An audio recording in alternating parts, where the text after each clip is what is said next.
All right, folks, thanks for being here. We're going to open up today's press conference. Front row, Dave Biddle, 24/7 Sports. Ryan, as you evaluate your offensive line through 8 games, where are they at and just how much have they improved since the first game? I think we took a step this week. Where we go from here, we'll see. But I thought, we ran off the ball better. I thought we got good movement. I thought, Trey ran hard, and that combination of things really helped and boosted our run game. So, we'll see where that takes us on Saturday against Rutgers. But we want to be playing our best football here down the stretch, and that's a big part of what we've been focusing on. This time of year, you want to be enhancing the things you're doing well, and improving the things that you feel like you need to improve on. That's been an area for sure, but there was definitely a step in the right direction. What does Trey give you guys that maybe you don't have without him? Trey gives us the ability to hit home runs. Trey's very competitive. He's versatile. He can do a lot of things in the passing game and the run game. So having him in there makes our offense much different. Third row right, Dylan Davis, Delaware Gazette. Kind of building on that Trey question. So given that he gives you the ability to hit home runs in an otherwise struggling run game, is it important that you give him those 24 carries or whatever he got against Wisconsin, given that you can maybe change the game with one run where you're not generating against the run game? I guess you know what I'm saying there. Tim only gets 3 questions. He was late for the press conference today, so he only gets 3. Tim. I think we always have to find ways to get Trey the ball. Our playmakers, whether it's again in the run game, pass game, across the board, and I think he ran 24 times in this game, and that was a healthy bit for him, especially coming off of a couple week time where he wasn't on the field, and but we worked hard the week before to get his wind up, so he was able to do that. And real quick on Emeka, is he still online? We're expecting him to practice this week. He was available for the game on Saturday. We just didn't feel like he was quite where he needed to be, and had a bunch of guys step up for him. But looking for a full day of work here today, and then a full week, and then going in. We want him to be full go. But he was ready, and he's working hard. He's a tremendous young man. I mean, just the attitude he's had, that he wants to get on the field, and he's forced others to pull him back, and that's the attitude you want to have. And that is a great sign for your team when guys are just fighting to get back on the field, and he's one of them. Stephen Means, Cleveland.com. A little bit more on Trey. You guys made a concerted effort to get him going in the pass game as well in that second quarter. What does he give you? And when you're trying to get the running backs involved in the pass game, you're also trying to get the tight ends involved in the pass game. Do they kind of take away from each other when you're trying to get the ball spread around more? Well, you have the matchups that are the most noticeable, which is the receivers and the corners, and then you have different zones and man that you got to identify. But ultimately, what you're trying to do is space it out versus zone and win against man-to-man. Our tight ends, you've seen Cade do some different things when he's got matched up that in a favorable matchup. that he's won on. And, you've seen our running backs do the same thing. And, all of our guys do really well out of the backfield, but you can see certainly the explosiveness of Trey when he's out there. And that's just not something that's happened in, this past game. He's done that in the past too. He's got, big catches. I think his first big touchdown in Minnesota was a screen pass. He caught a big one against, Maryland last year, so, he's always been a weapon out of the backfield. Kyle, I know you're not going to divulge if he's injured or not, but if you're dealing with a lower body injury as a quarterback, how can that impact you as a thrower?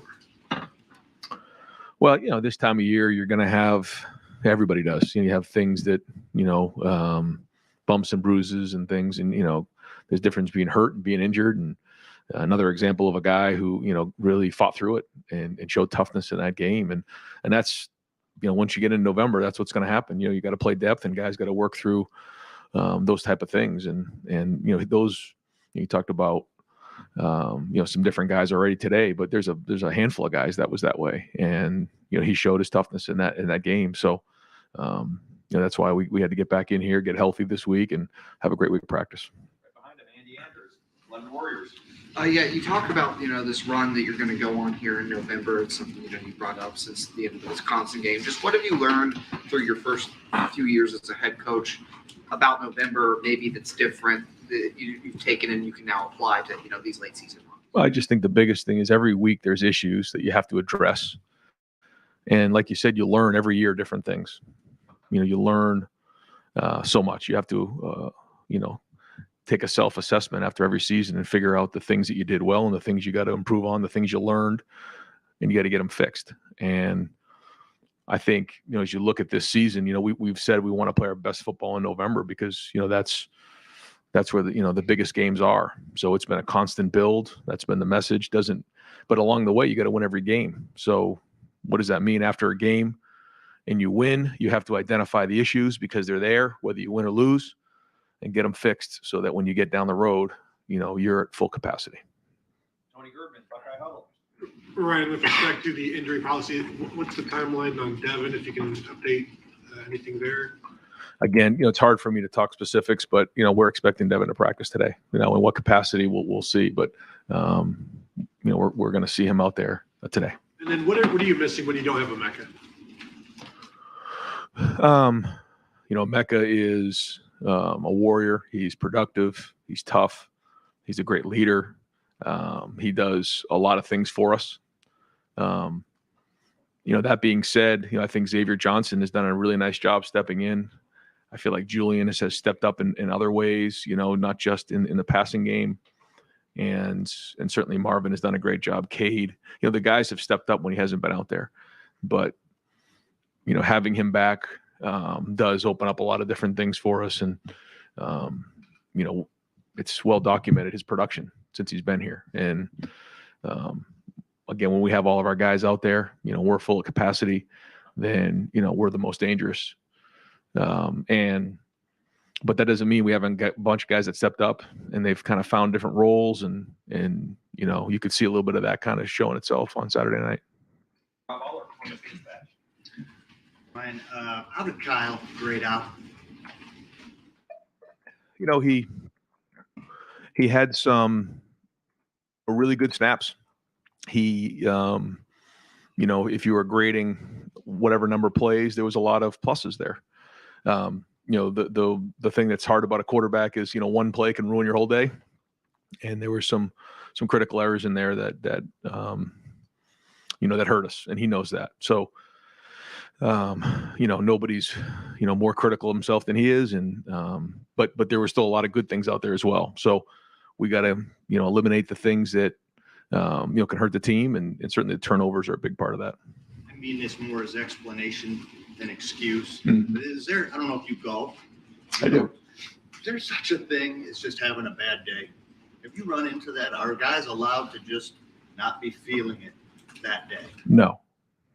And I think it's a mindset. You're not allowed to have a bad day at Ohio State, any of us. That's just the way it goes. So I say all the time, on your bad days, you have to at least be average, at the very least, if not better than that. On your average days, you got to be really good. On your good days, you got to be great. And I think playing quarterback is similar to playing golf. What I mean by that is each individual play, each individual shot is affected by the last play or the last shot because of where you are situationally, but has nothing to do with anything. The only thing that matters is that singular play. But, if you hit the ball in the water on the 18th hole, you can ruin the whole 4 days of golf in the PGA. Well, it's the same thing playing quarterback. And so I tell those guys all the time that they should play golf because sometimes you have to manage the round. Some days, maybe your swing isn't where it needs to be and you have to figure out how to manage that round. You got to keep the ball in the fairway, maybe put your driver in the bag. When it's feeling good, pull it out and hit it right down the middle. There's a lot of parallels there. And I think you see a lot of quarterbacks who play golf. There's some of that goes on. And so I have suggested in the offseason for those guys to play a little golf. I think it makes sense. But yeah, to answer your question, there's, how many 80 some odd shots or 70 shots, depending how good you are at golf. And, each shot is its own individual shot. It's the same thing when you're playing quarterback. Each play is its own individual play, and you have to play that play. You can't let the last one have an impact on what you do on the next one. In the off season, yeah, we talk about that. Yeah, just, and even now, you can't let what happened in the last play because there's a lot of variables. And, if you're sitting there letting that play hurt you on the next one, then now you're really hurting the team. So I think if you were looking at the positives there in the second half, Kyle was able to move on and really even, have a voice there in the last drive telling me if we turn this into a 2-score game, we put these guys away. And so that was all positive there, that he was able to move on from that because some guys struggle with that. They can't quite get over what just happened. And all of a sudden, one bad play makes a bad day, and now you're in trouble. So I thought that was good in terms of his resilience. Andy Backstrom, Letterman Row. Ryan, with Kate Stover, 0 targets on Saturday. Is that a non-negotiable for him in terms of getting him the ball, or is that just the nature of the tight end position? Wasn't for the lack of trying. There was several plays that we designed that didn't go his way. Sometimes that does happen. But he played a great game. He was battling through that whole entire game, and he he's another warrior there now. I mean, just unbelievable captain, great player, and we're always going to try and find ways to get him the ball.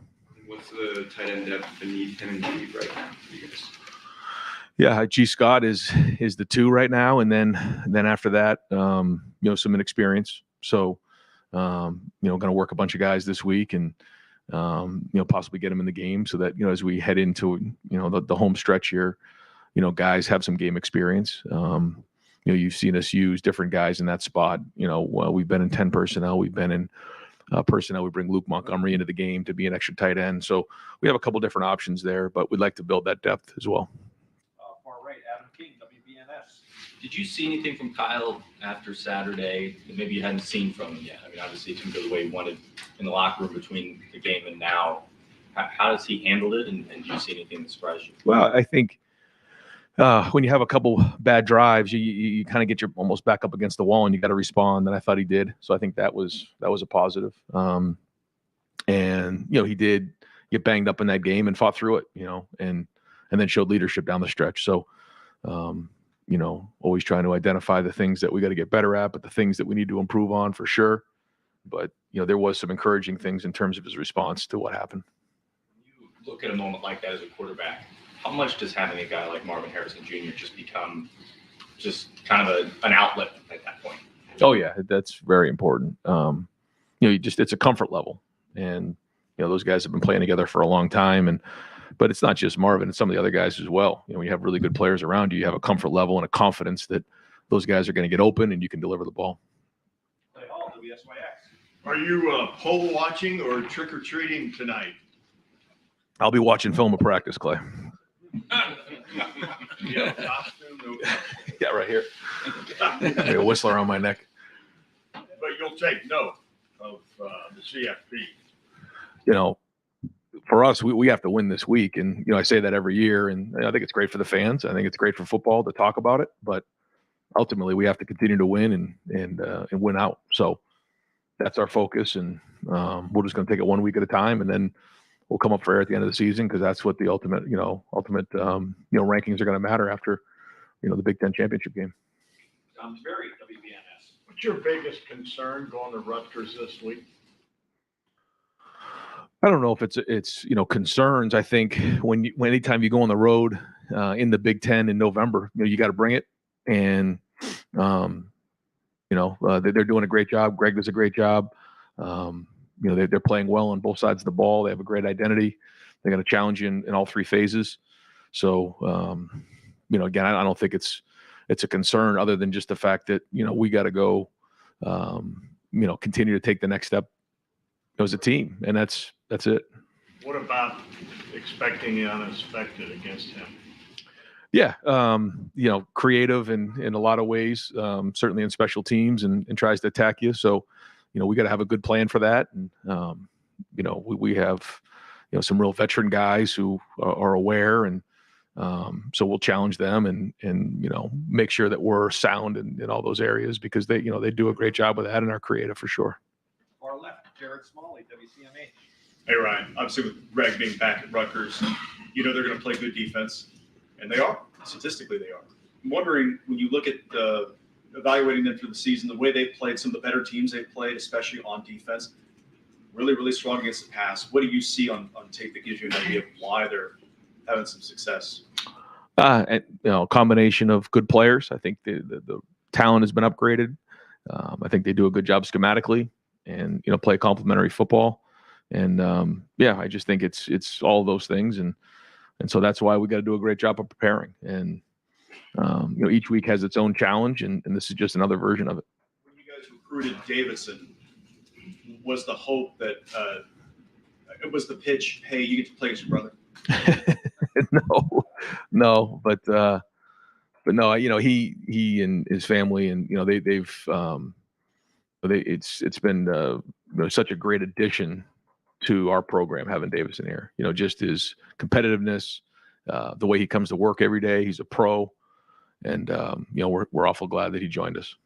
Right in front of him, Nathan Baird, Cleveland.com. Right after the game, you weren't even really aware that what exactly happened with Lathan. Do you have a better sense now if that's going to be long term, or if you guys got lucky there? I think probably have an update later in the week. We're still trying to figure out kind of the timeline on that, but yeah, we definitely have a better idea, just not definitive.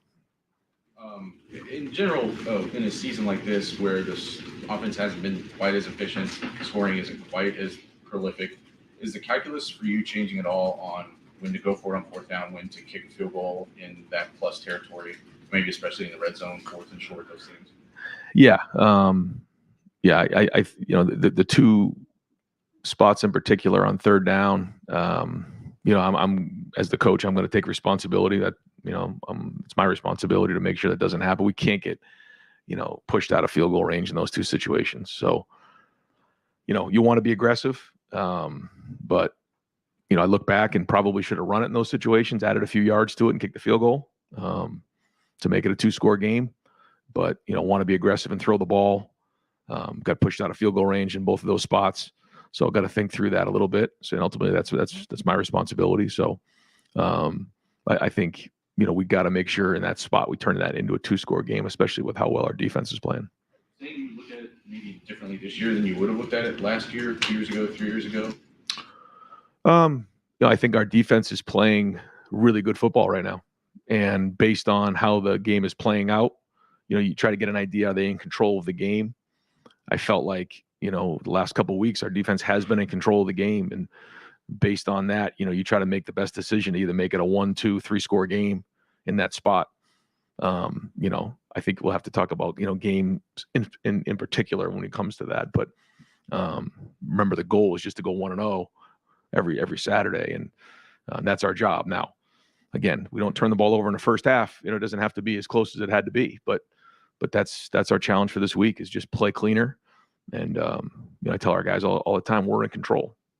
If we play clean, if we play well, then it's not as much of a game in the fourth quarter as it was last week. But Wisconsin's a very good team. They're very well coached, and so is Rutgers. And so, playing in this conference is not easy. And so we'll keep grinding and keep pushing, to play perfect football, because that's what we want to do.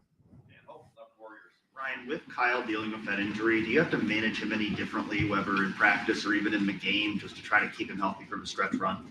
I think you're always aware of, where guys are at. It's a long season, but you got to do what you got to do to win the game too. So that's always a balance that you try to strike for sure. And just with Rutgers, do you see anything different in what Rutgers is doing this year in terms of their success than maybe you've seen in past years going against them? Just offensively, they have a different scheme, very similar to what Minnesota did a few years back. Same coordinator. You can see a lot of similarities to the way that they're playing, controlling the ball, and then obviously playing well on defense. Austin Ward, Ryan, the podcast.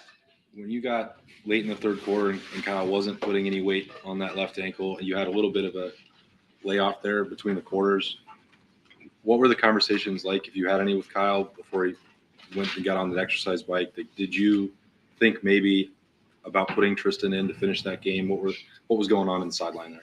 He's tried to get feedback on, what exactly is going on, where are we at, what can we do, what can't we do, are you 100% or you're not, just get rolled up, those type of things. And then you do, you make the decision on where you're going next. But he said, look, I'm going to be fine. Don't worry about me. I'm good. And so again, just showed a lot of toughness there.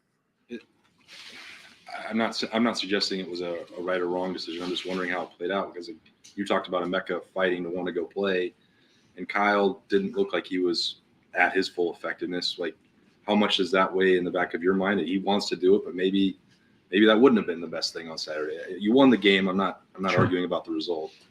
Well, I think what you do is you try to determine what gives the team the best chance to win, in that moment, but also moving forward.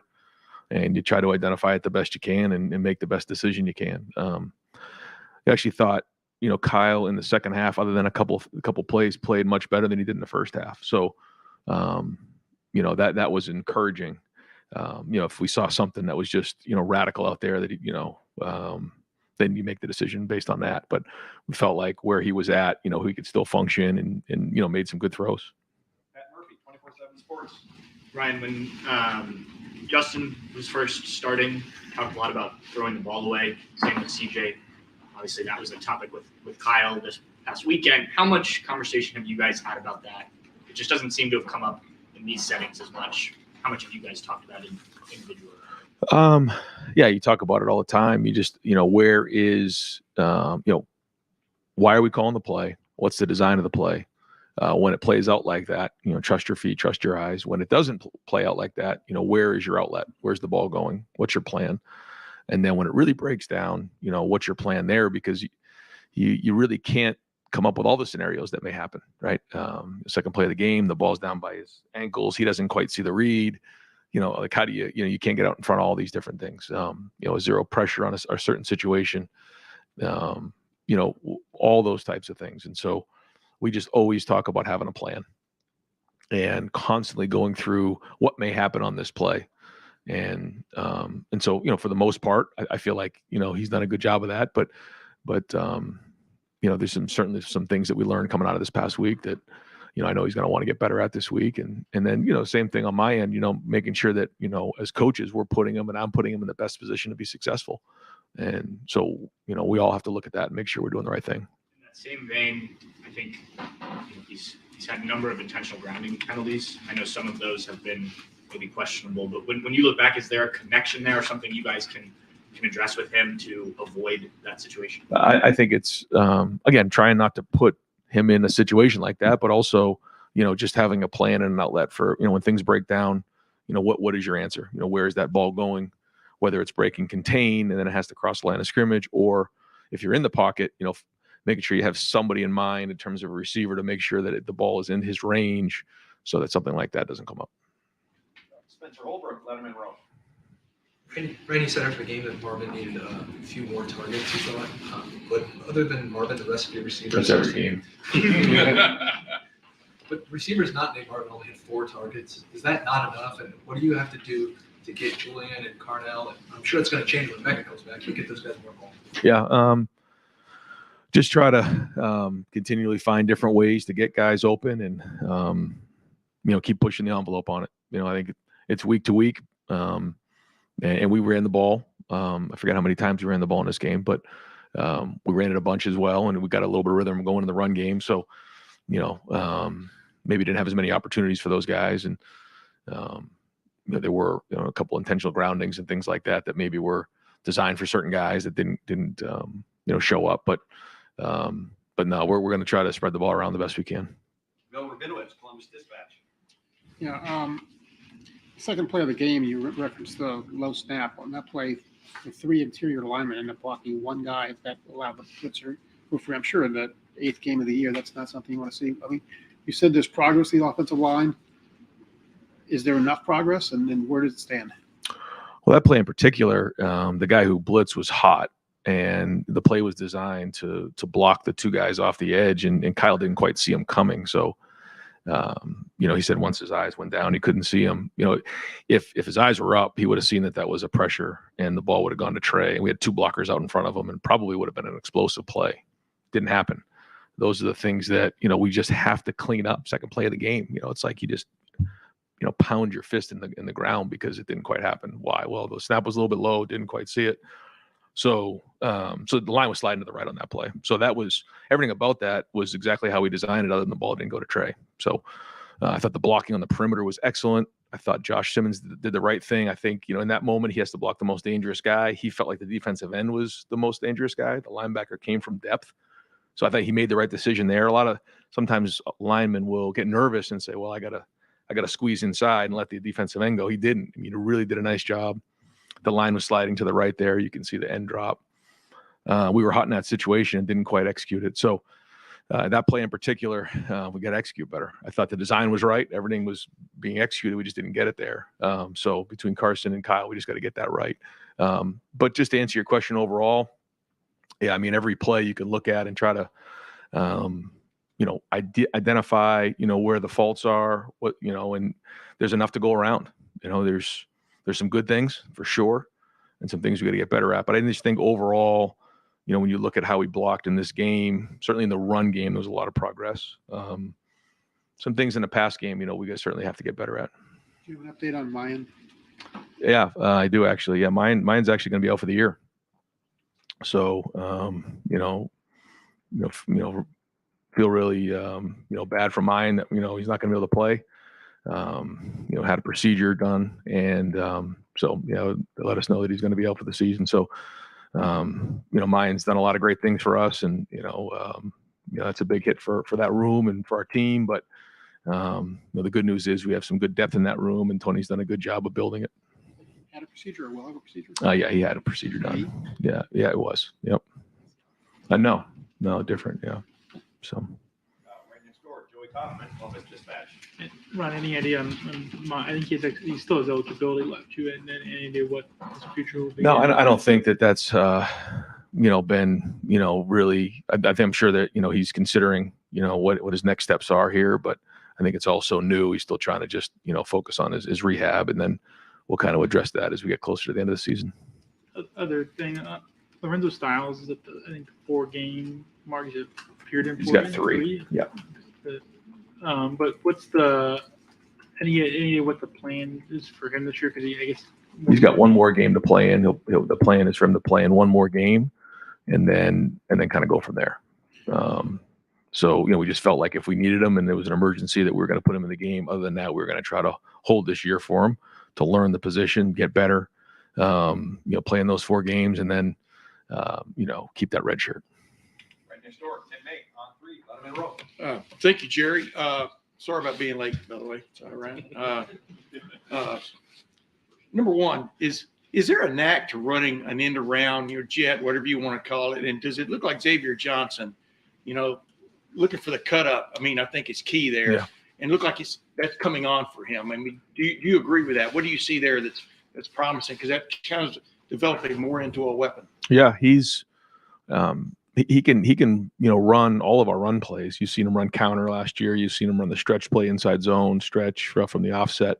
The play in particular that you're talking about is a play that the 49ers have kind of made popular there with Deebo Samuel, as a receiver, and Emeka's run that play in the past. It takes a guy who has some running back skills, a bigger guy who, like you said, can look to circle the field and then upcut when he needs to, and then kind of find his way through. But it certainly fit last week, and he's got a good knack for that, like you said.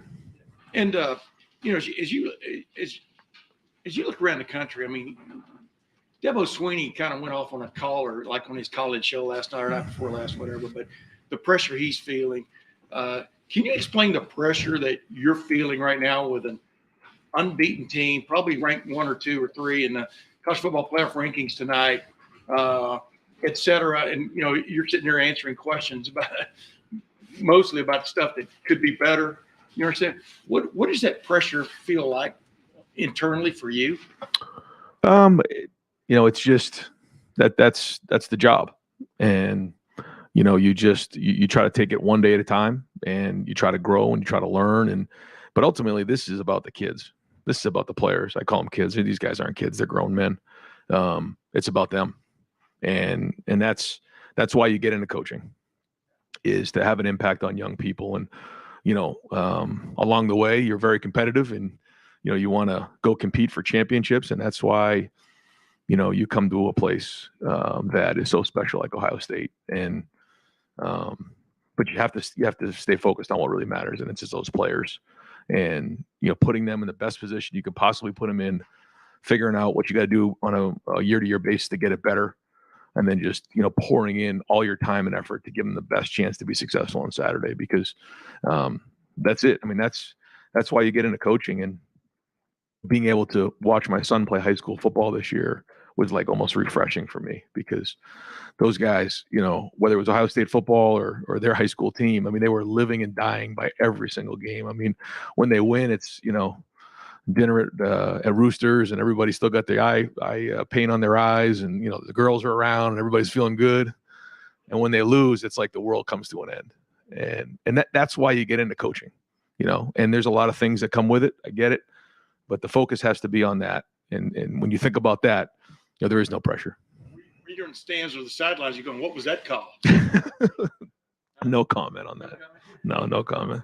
You know, I asked you a little bit about this on Saturday night, but following up, is there a sense that this running game is coming along? I mean, what you know, like y'all kept knocking at the door until it opened the other night. Yeah, well, we took a step in the right direction, and getting Trey back helped us. But that was one game. You know, we'll figure out where we're at this week, and then at the end of the season, you come up for air and figure out where you're at. But we know where it needs to be in order to have the balance to go win a championship. And so the one thing about this team, they come to work every week, and they want to get better every week. They prepare at a high level, and they have high aspirations. I mean, they want to win them all. So we'll get back to work today.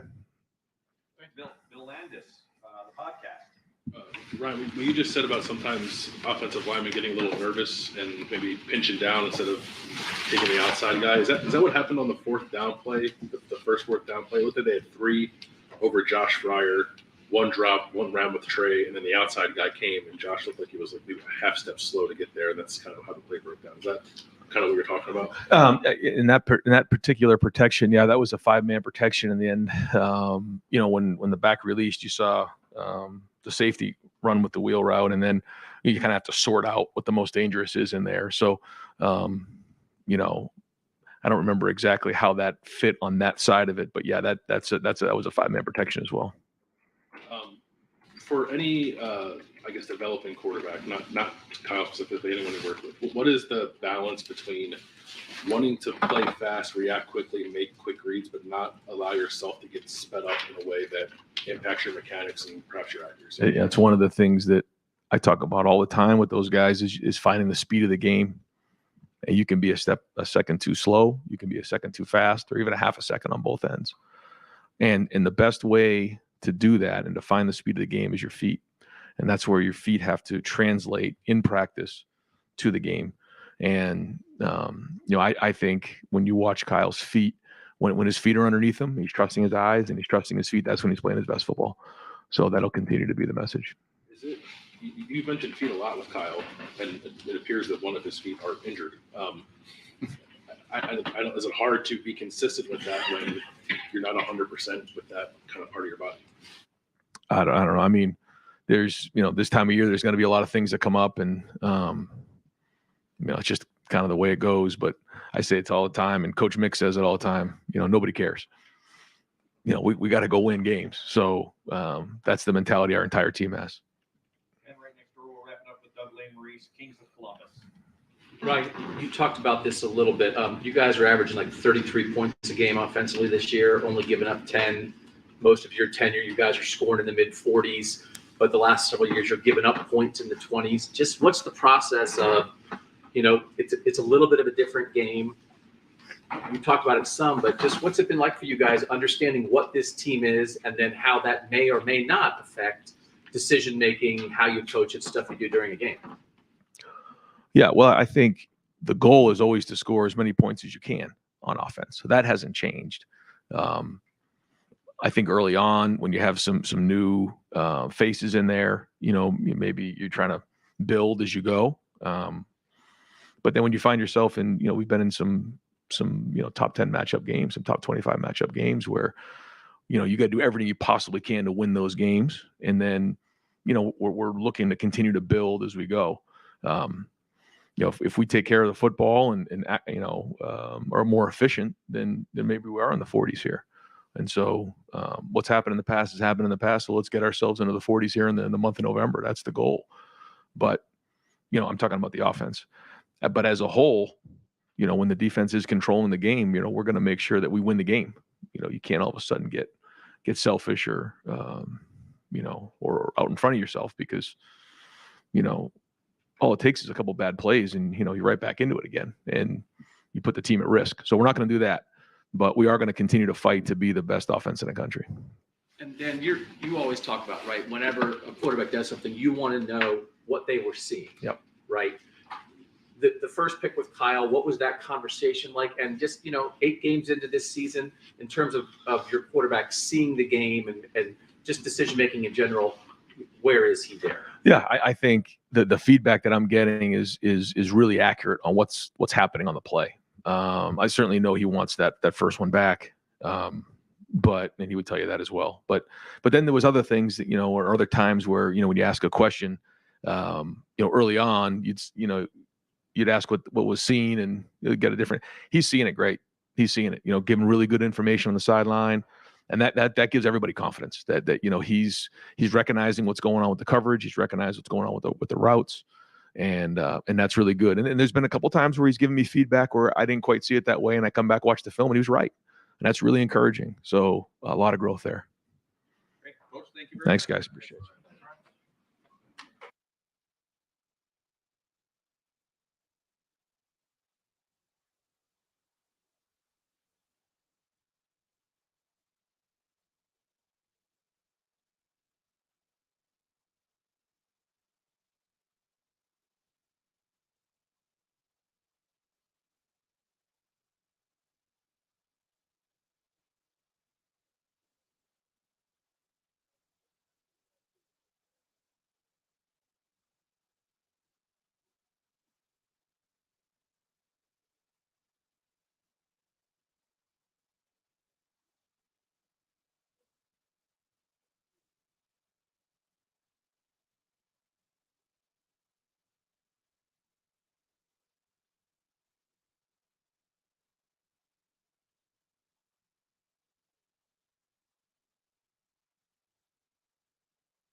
folks, we are going to open up questioning for Coach Jim Knowles.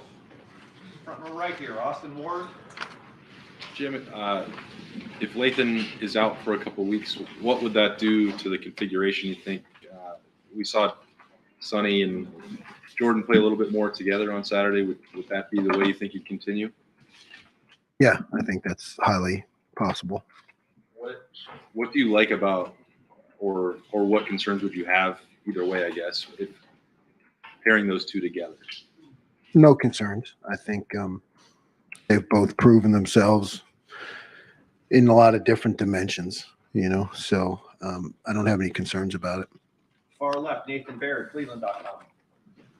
When you guys were first looking at Davidson from the portal, just what maybe jumped out at you immediately that this was somebody that you needed to pursue hard? He's aggressive. He plays with confidence, gets his hands on people. He's not afraid to fight at corner and challenge people. You can see that. And he's a willing tackler. Like, he really throws himself in there in the run game, which I think you don't see that in corners all the time. Did that have a greater value to you coming off of last season? Because that was, I know because of injuries and other things, but that was an element that was kind of missing from that group. Yeah, it was a dynamic I think we needed. He raised the level of all the guys around him. Competed, as a new guy, you come in, he's competing in practice and everybody sees that, and he's not intimidated by anybody. So yeah, I think it helped a lot. Right behind him, Joe Nugent, WCMH.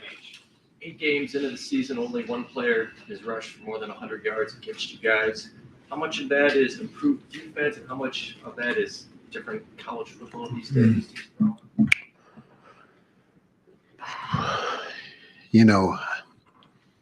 Our game is such a week-to-week thing, and you're just trying to get better all the time. And I feel like it's improvement. I feel like it's confidence. Guys understanding the system and their role in it. Being able to handle the adjustments that happen, because you spend a lot of time on a game plan, and sometimes that changes on Saturday, right? A lot of times it changes on Saturday as the game goes on. So I feel like particularly in the run game, we're able to make adjustments, and I think it shows up.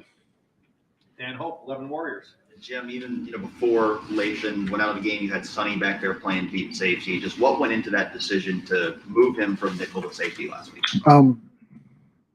It was just more of a nickel. It was more of a nickel game in terms of the matchup on the slot, and we felt like, Jordan would be better at that. So we wanted to find places to get Sonny into the game. And against a spread RPO team, playing him at high safety worked, and it's a good thing we did it. When you think about Sonny's long-term future, do you think that playing one of those high safety spots could be the long-term plan for him?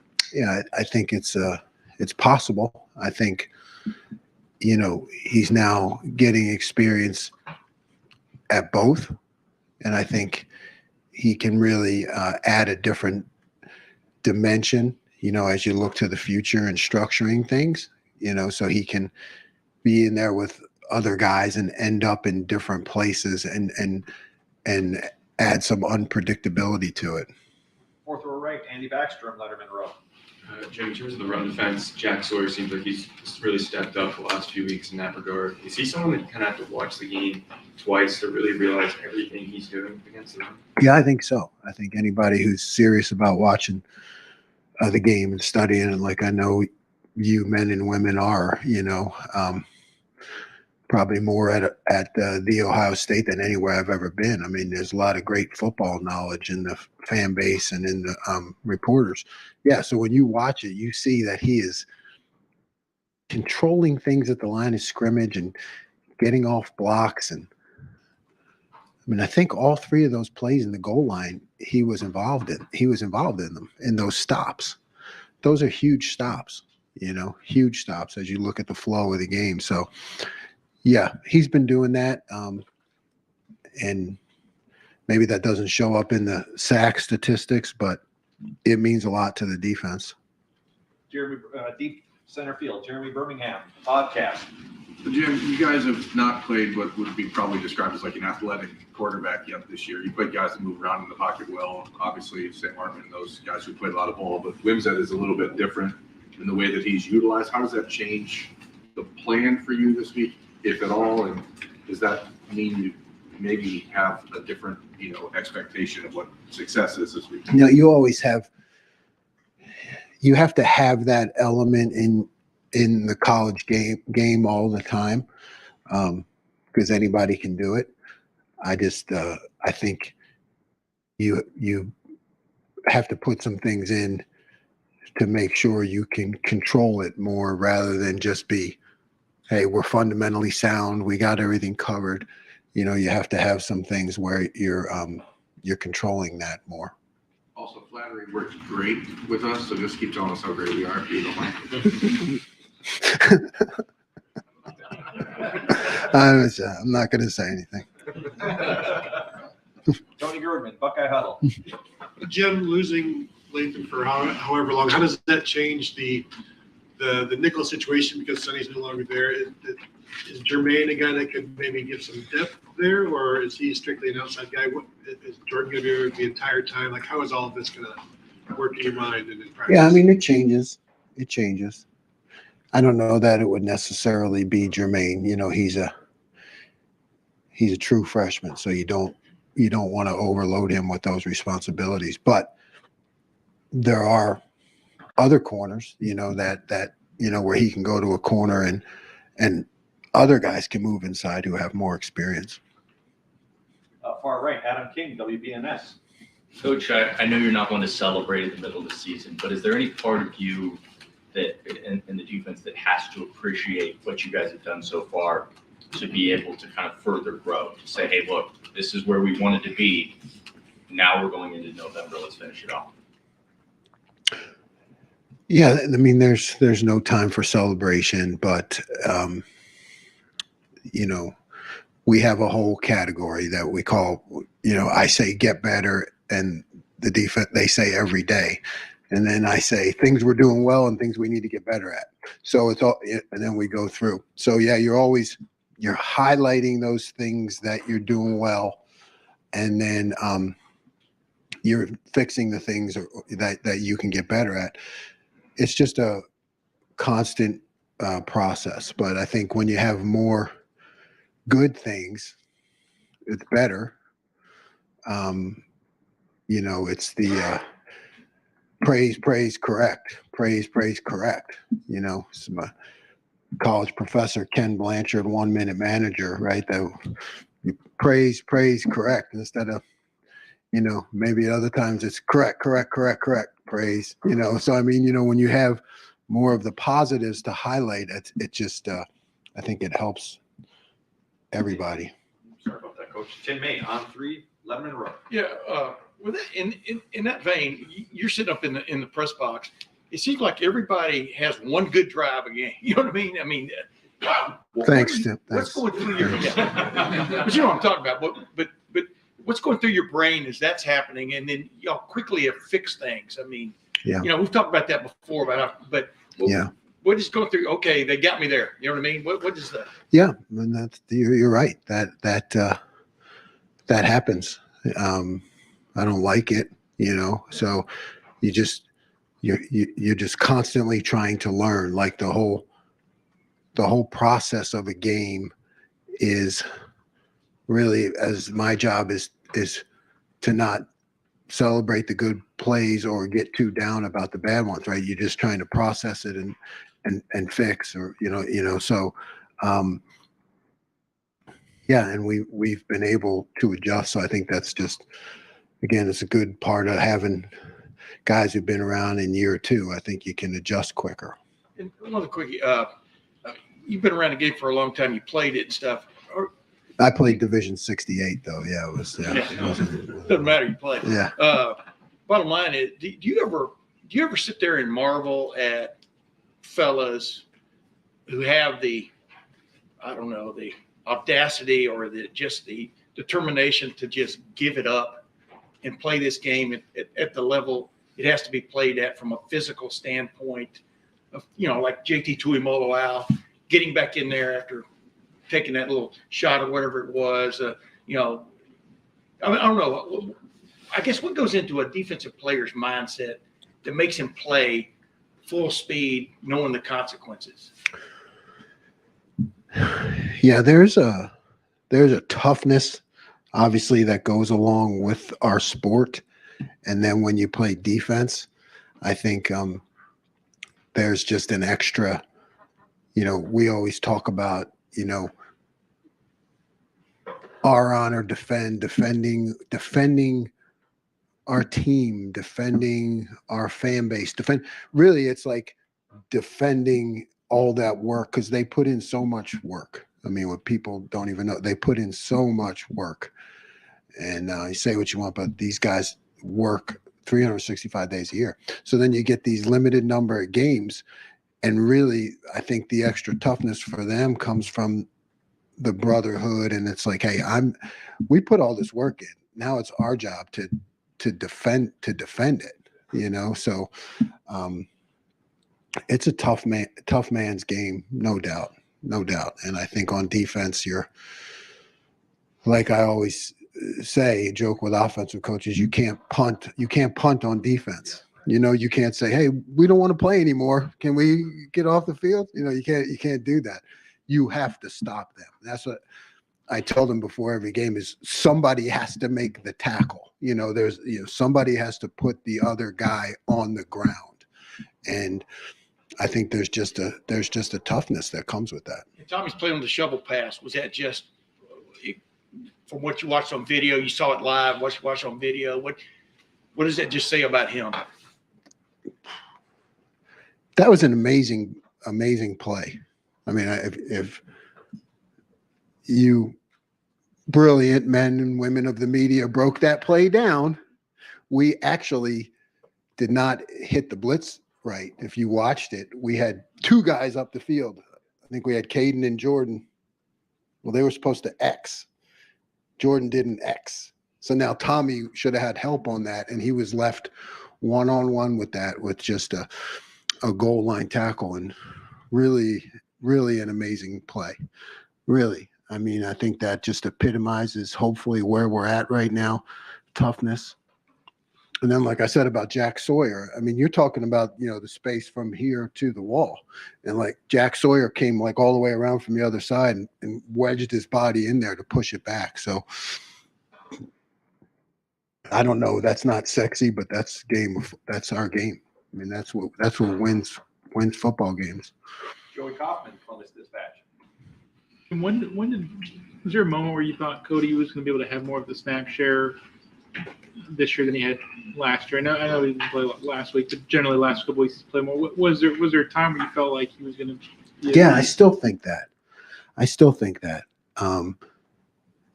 Sometimes you get like, sometimes like every time we put him in there, it was a 3 and out, and then all of a sudden you look at the end of the game and he doesn't have as many snaps as you want, and it just kind of works out that way when you start to put him in series. But I still believe that he's going to get more snaps, and he deserves it, and he's done a really good job. When he's in there, what's the best thing he provides for you guys? He is, he's really like a Mike linebacker at will, and he really kind of sees the field the same way Tommy does, and he thinks a lot like I do. Like he and Tommy, they understand how I think and why I'm calling things, so he's like really an extra quarterback out there for us. Right next door, Bill Rabinowitz, Columbus Dispatch. How well has Lathan been playing? Lathan's been much improved. His eyes, any issues he's had in the past, call it eye discipline, just like seeing too much, and he's really started to, like, I call it see a little to see a lot. Like, a lot of times at that safety position, you have to see just this, because that right there will tell you everything else that's going on. So yeah, he had really been improved. Yeah. Wisconsin's quarterback lock got you on a quarterback draw. That was the biggest run play of the game. Thanks, Bill. Thanks, Bill. You're welcome. I'm sure it surprised you because he's not really a runner. Wimsatt is. So how much of a challenge is he going to be? Yeah, definitely a challenge. And they're a team that likes to really control the ball, so you got to be very, very aware of that. You're right. That one was, when we review explosive plays,